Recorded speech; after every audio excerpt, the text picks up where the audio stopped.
I know y'all heard that bell, didn't you? Y'all want to hear that again? Because I like it. I like it. Yes, because we got to get y'all ready for everything. No matter what, when you hear that bell at school, I want y'all to be ready. Be ready for every block, every teacher, every student. Because when we're going in this school year, we're going to make sure that we're empowered and we succeed. Okay? Yeah.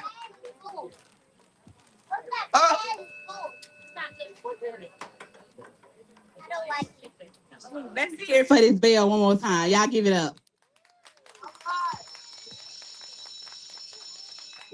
All right. We can get started with our panel. So I just want to welcome our panelists. We have Sister Mariah Johnson. We have Brother Deontay Edwards. We have Sister Christy Bettis. We have Sister Taylor White. And we also have Sister Demisha Calhoun. I'm going to let them introduce themselves. I know them, but you can't introduce nobody else, more than they can. So I'm going to let them introduce themselves. We have some great people on our. I'm so excited. Y'all excited? All right. So, Ms. Johnson, just tell us, a little bit about yourself.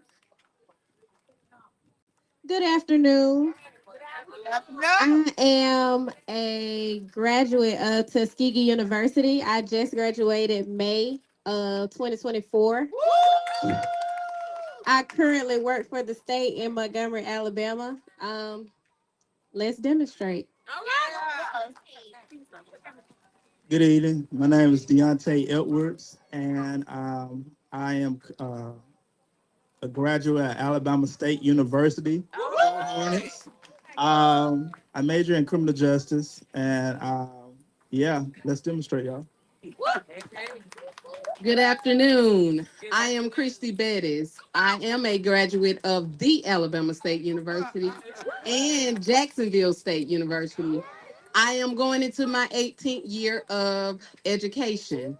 I also will be leaving Selma City this semester. I know my baby's over there feeling kind of sad about it, but I know they will still succeed. I will be working in Montgomery, and let's demonstrate. Hello, everyone. I am Taylor White. I am a senior at the University of Alabama, Rose High. So I will be graduating this year, which is exciting. Keep y'all wallets ready. I'm just playing. My name is Demisha Calhoun. Since we're doing schools, I am a graduate of the University of West Alabama. This is my 18th year in the United States Army. So I currently supervise a recruiting team, and I'm excited and grateful to be here to share. So let's demonstrate.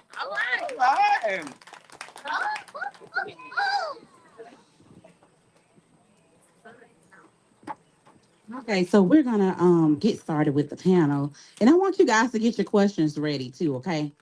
Because I know that God has imparted these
having good mentors, having somebody you'll be able to look up to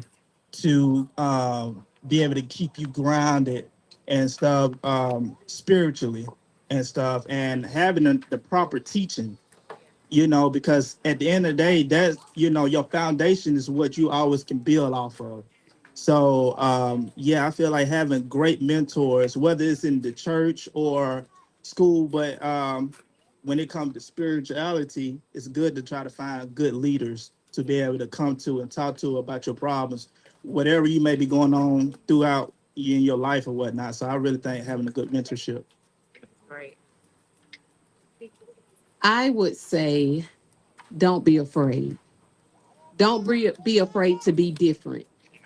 For so many years, I was there as a teenager. I was afraid. I knew what I felt in my spirit when I would be in church, but I would quench it to the fact to where I would almost explode.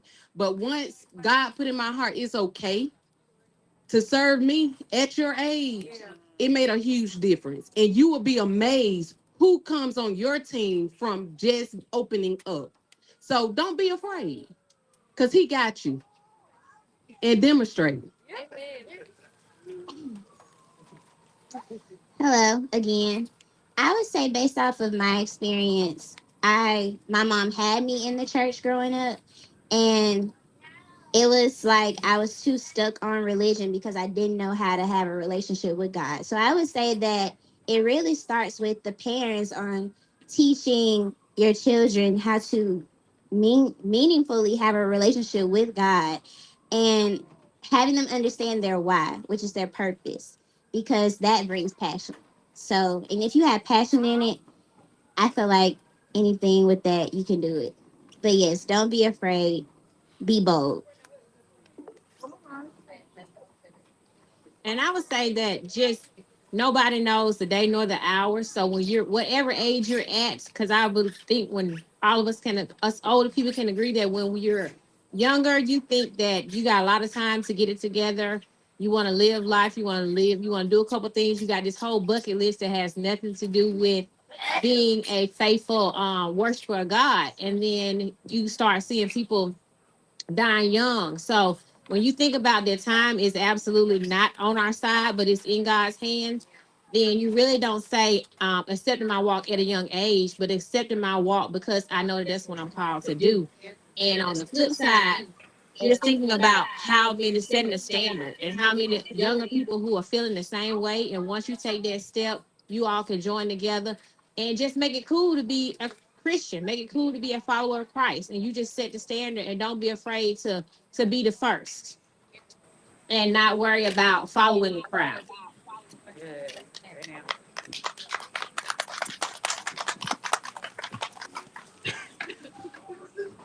All right, great answers, you all. Great answers. From what I'm hearing is keep the faith. Parents, do what you're supposed to do as parents to lead them to Christ. Make sure that you're not waiting teenagers and young adults and babies, because we do not know the day nor the hour. So make sure you get in Christ, no matter what it takes. Great answers, you guys. Great answers. Okay, so what can you tell a teenager that has been pressured into sex but knows it's wrong to do before marriage? Anybody want to answer? Um,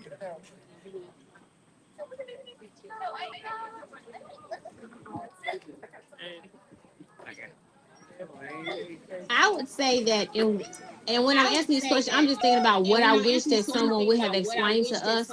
Because as parents, I feel like when we were growing up, we were told what not to do and all the wrong reasons of why not to do it. So I think that just explaining to them that it's not just because you can get an STD, it's not just because you can get pregnant, but it's more so thinking about the spiritual aspect of it, which is the soul ties, which is the connections, which are those long life connections that you have to have with people that you have to bring into your future that you may not necessarily want in your future. So just thinking about why and then getting into Bible stories and giving them real life examples that play out. When you're thinking about um keeping it faith based, because I know having a conversation with my kids, they understand better when I'm telling them what not to do because they're growing up in the church. When I'm explaining, well, this is what happened in the Bible and this was the result of it, and just being transparent. Ask people, do you wish that you had waited, and what were the consequences because you did not wait? And then us as adults letting them know, this is why I should not have done this, and these are the consequences that we're living with, and just being able to relate to them, being relatable, and not letting them be get out of my business, or don't be like me, be better than me. But what about you would you like for them to change going forward, and why? And about generational curses, and about generational blessings, and about how each, if we keep going down the same bloodline, we're going to keep getting the same results with the same actions, but just challenging them to be different and being transparent about, this is what our family deals with. We've had kids at a young age. We've had sex. We built families based off of not being married, and this is the consequences, and this is what we're having to deal with. And I feel like as we are honest with them, they will have a better understanding and desire to be different. That's good. That's good. I agree with everything that you said, but to add on to it, I would also say, um, remembering who you are and knowing your value. I always tell myself, I don't need nobody seeing my jewels who didn't put in effort to find the treasure. And the effort is a last name. So just know that you're a child of God, and He would want you to have that moment with someone who's deserving of that. He has that somebody for you.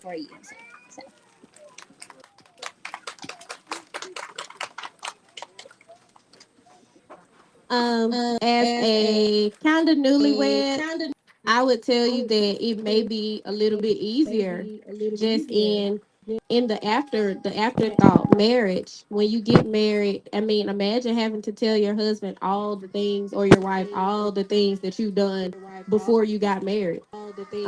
Is this supposed to be just for them? Then you really don't want it to be, oh, somebody else had that too. And it's honestly not as good. It's just not as good if you're not married. Like, you got to deal with the guilt, the shame. You got to start over with your walk with Christ. It's just not worth it. Honestly, it does not. It is absolutely not worth it to have sex before marriage, because, like they said, all the things that you have to deal with. I'm a newlywed and I'm a new mom, and I just cannot imagine men. There are some men who take care of their children, and we know that there are some men who don't. The men in this ministry, we know that they do, but everybody is not going to. And I just cannot imagine being a single mother. Kudos to the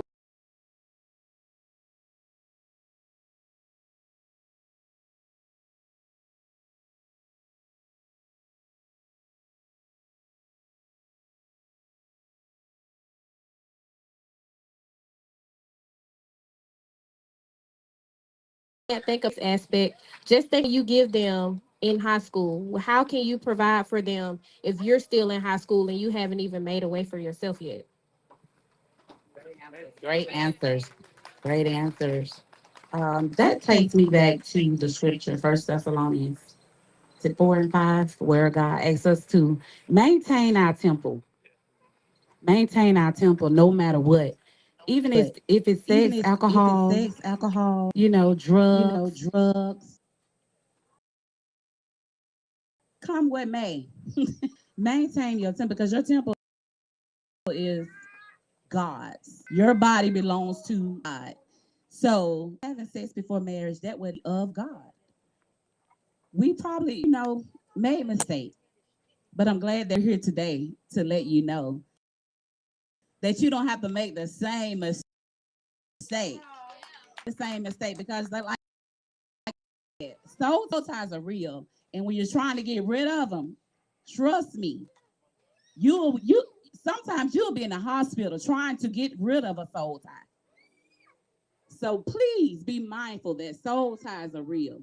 So you don't want to give up your body to somebody that's been with Peter, Paul, James, Jacob, Lisa, Tara, Thomas. You don't want to do that. Because guess what? Lisa, Paul, Tara, Thomas, you're going to experience all of those people. All of those people. Make sure that we're doing what God called us to do. Because we're what? Demonstrators. We're set apart.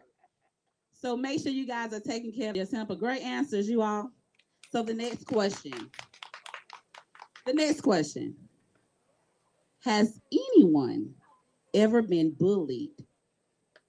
And do you have any testimonies you would like to share with the people that would make them handle bullying when they're amongst peers, when they're amongst people?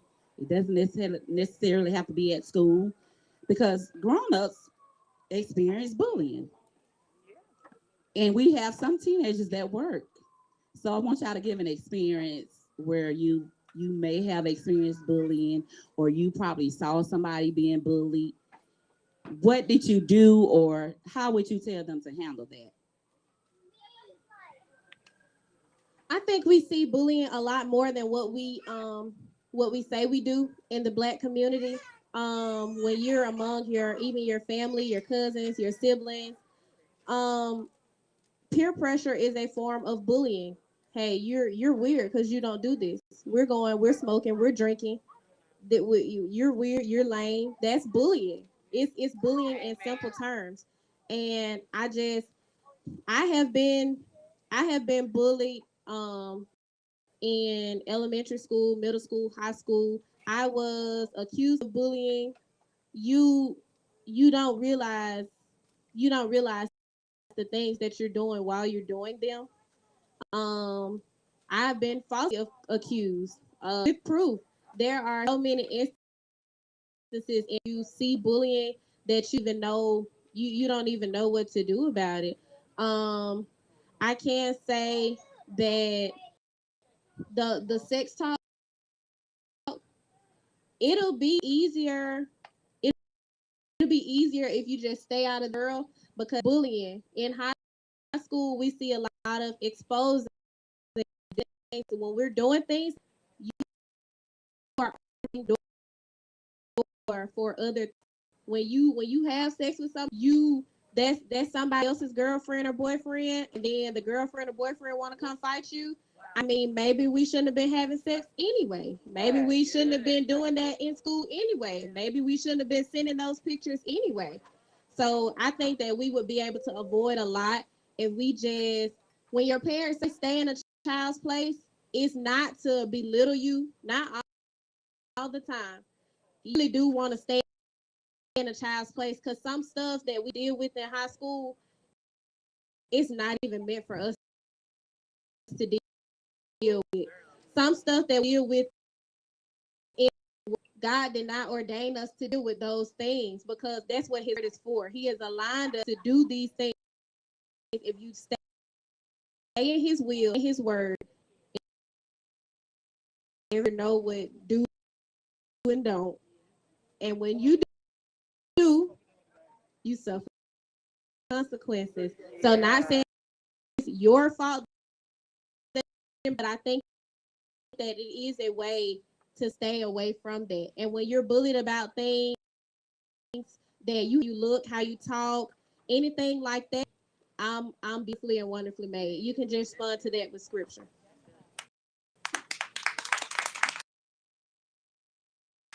I like pretty much sum everything up. For me, which I'm pretty sure nothing really changed when it comes down to bullying, but especially in school, me coming up in school, your appearance was everything. And I'm pretty sure that has changed over the years. So with what you wear, I like to learn, because my parents fortunate always to get me the brand new Jordan polo shirts and all that. And that can be one of the reasons why what can be, I guess, less popular, not, and can have people bullying you how you dress. But because I got bullied in elementary school, middle school. When I got started making your own money, little things changed a little bit. But some people gonna still have mindset, because some that bully you, when you look at them years from then, and you see where they are, eat on the street corners or whatnot, but you still supposed to pray for them and things like that. Your time to be like, oh yeah, you remember how you believe, but that's your time. You supposed to be like, God is real and God can still use you, even though what you did to me, whatnot. So that's how I look at it, and I'm grateful. I'm grateful to be able to tell other young people. I mean, when I got in college, dress didn't even matter. Joys didn't even matter. It's come as you are. I was like, right? So, so I'm grateful to be able to understand and get into that college years. Good. Being at the high school and seeing bullying going on, it is different. And I'm realizing, and I realized in that fact that some of our kids just didn't know that they were bullying, and as other students, so they're out, and when they're dealing with it, or if they're receiving it, they'll know that that's not the way to go. And if you are being bullied, you don't say anything, no one will ever know, and the problem can't. So just be able to speak up. Don't be afraid, regardless of what they say they'll do or what they're going to. Say God got you, and you can open your mouth and say something to someone.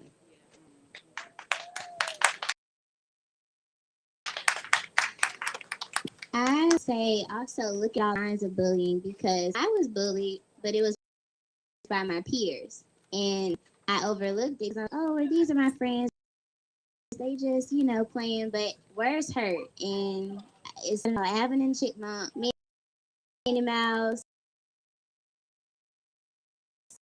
talk like and go through that. And I would say what helped me, Shay, but I talk to people. I would talk to my teachers. I would talk to my mom, and they were the ones that get through that. And I remember talking to my second grade teacher, and I was like, I talk like a white girl. Do I act like a white girl? She was like, no, you just have a proper grammar. And she messed up telling me that. That was my response every time. My kids be like, what? So I would also say, including that, kill people with kindness. Everything doesn't deserve a reaction. I'm telling you. It's so many times where I reacted terrible. It was terrible, and I ended up regretting it later. And that guilt, it hurts. Like, it haunts you. Everyone is not going to act like you. Everyone was raised like you. So you just have to take it, pray about it. God got you. I agree with what they said. I will also add is like what came to me when you were saying look at all the signs of bullying. Look at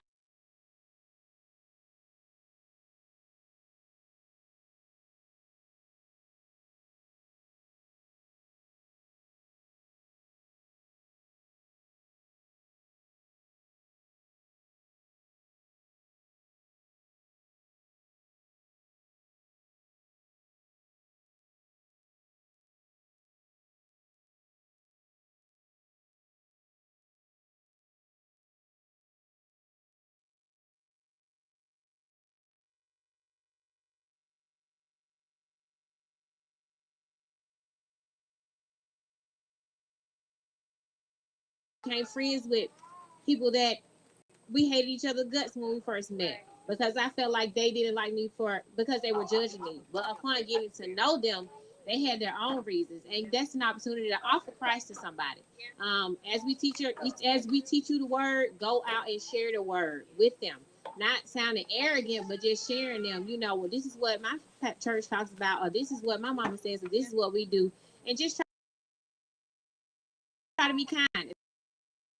Take the first, as you say, make them a snack, and then that can break a lot of animosity that you have. So when we say killing with kindness, sometimes we hate to be the bigger person, but you can actually change somebody's life by just a simple act of kindness.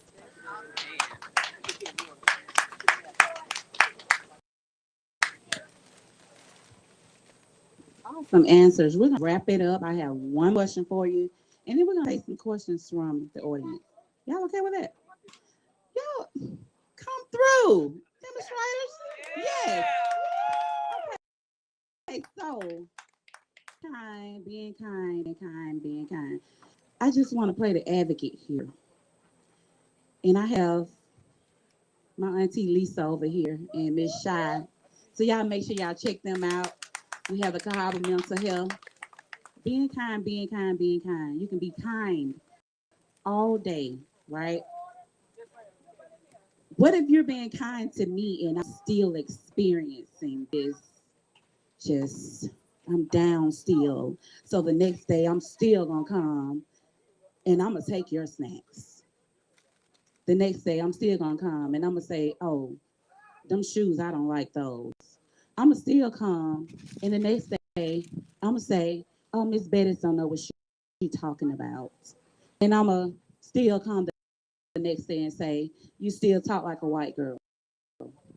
Or I'm gonna still come the next and I'm gonna say, what can you help with? What can help with their? I would say stand firm as a woman, Lady Chelsea praying Wednesday morning. You know, Thursday, you need to be the main one on prayer because it's only gonna be prayer that gets you through a situation like this. Because you're gonna want to say something, you're gonna do something, you're gonna want to take their snack before they take yours. But, so you have to be so because the shoes don't matter. I didn't buy them. My voice don't matter. I do voice like that. You have to just know in yourself that what I'm doing. I mean, if you just that upset that you just have to come and my day, y'all know we the church where we see prophets, we see demons being cast out. You because at that point it's not just I feel some type of if I have something in me and the only that's gonna work is the name of Jesus. So you're gonna have to be secure in yourself to know this ain't even about me, this not about you. We don't receive it at that. I like what she was saying. Um, to piggyback off what she said was in a scenario. Me personally, growing up, I would just be more like, oh, you don't like my shoes? Oh, okay, because I realize that can make your enemies more mad when you do stuff like that. Because sometimes people want to just really get under your skin. They want to see you react in the wrong way and whatnot. Then you want to call yourself a church goer, whatever, because they got names out there for us. So see you act out makes them like, oh, okay, I know. Because that happened before election. And going about my day, and as long as you're not trying to, be violent and nothing like that, I don't, you know, so killing with kind of simple things like that, like, because you saying something about my dressing, it's not going to really, I mean, God, they talked about Jesus. So, that really does really, but I can't, but yeah, I'll just hit you with, God, and I'll be praying for you. Whatever you may be going through, that's why they book, because they going through at home or whatever the case it may be. But yeah, I just tell you how it works. If they were still my chips, you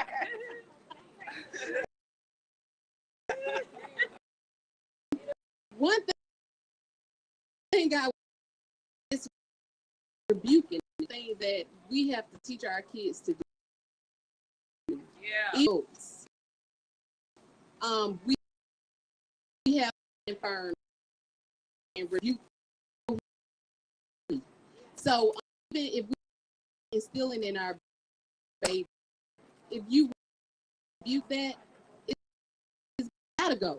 It's just until it stops, keep rebuking it. You don't want anything crazy or out of the way to make the situation worse. So if you just start you Satan right where he is, he's gonna flee. I agree with a lot of things that Mariah was saying, and really pretty much everyone on the panel. But Mariah said, you are confident, and being at peace with who you are and who God has caused you to be will take you a long way. So having that peace, there'll still be in life. That's just how it goes. But you'll know how to deal with them better because you know and you're confident in who you are. And also going back to having someone to talk to.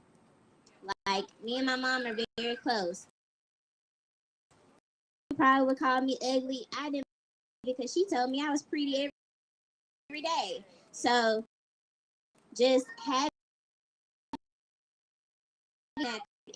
that if I am going through something, person to talk to, and I can let it out. Because actually saying it out loud can change it on you. I was kind of upset, but you're like, I can get through today. So that'll be my advice.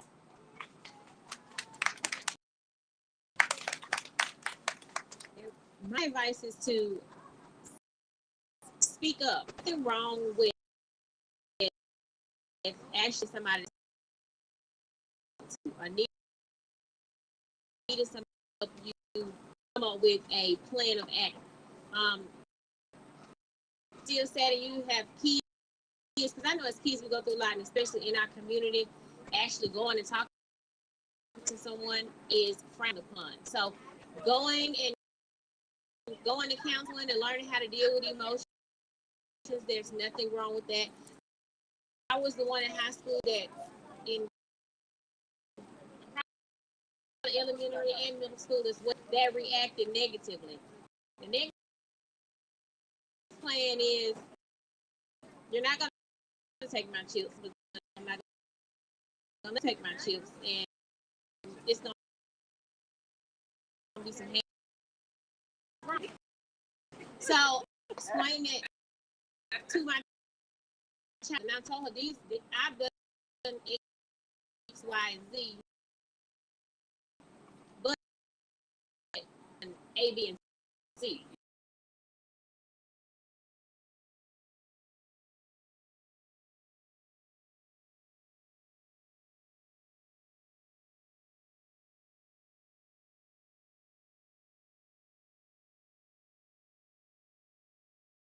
Here, it's not that we don't care, but that we're giving them not working. So it's up to parents, and it's up to them to bring us, and it's up us to actually go into counseling. You need to sort through your emotions or come up with a better way to handle things. I went to anger management, and one anger was the lady keep asking me what makes you angry. So just being able to say, okay, well, this help them articulate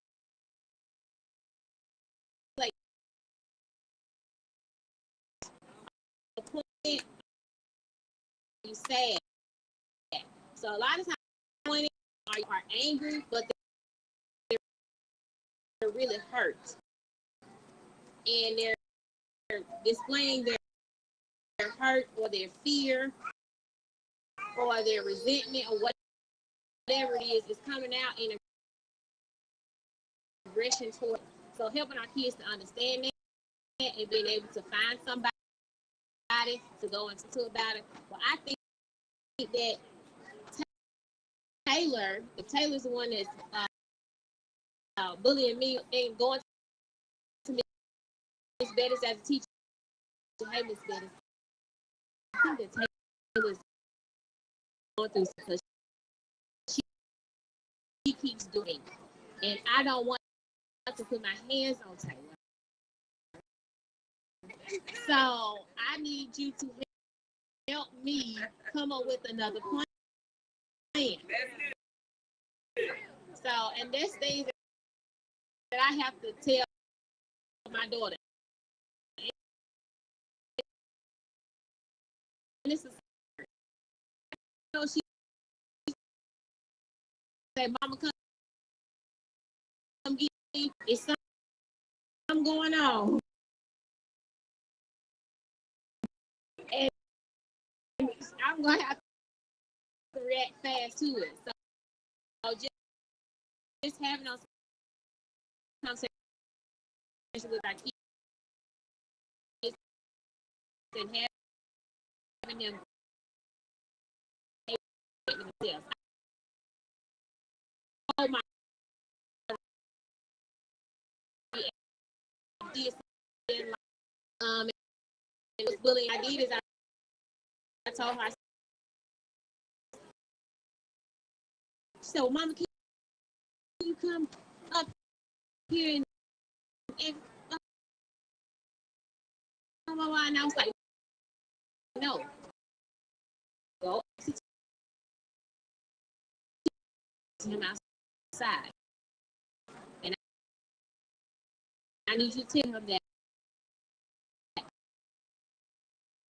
I did not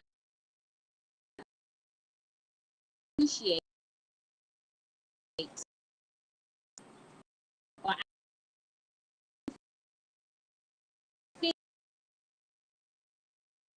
offended when the student makes a joke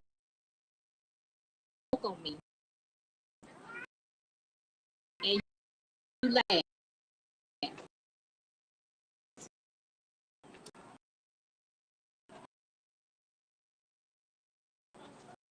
And that's me telling her that I'm not gonna always be able to advocate for you, but if your feelings are hurt, I need you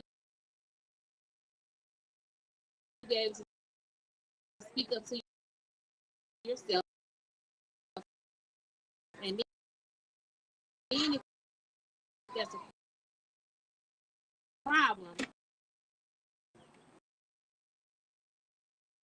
I come and address it. And what I did when I got to this after school program that evening was, I asked the teacher, just said, "Did my baby talk to you?" Because I wanted to make sure that she was did what I asked her to do, and that's just teaching them how to live in the world that it's not all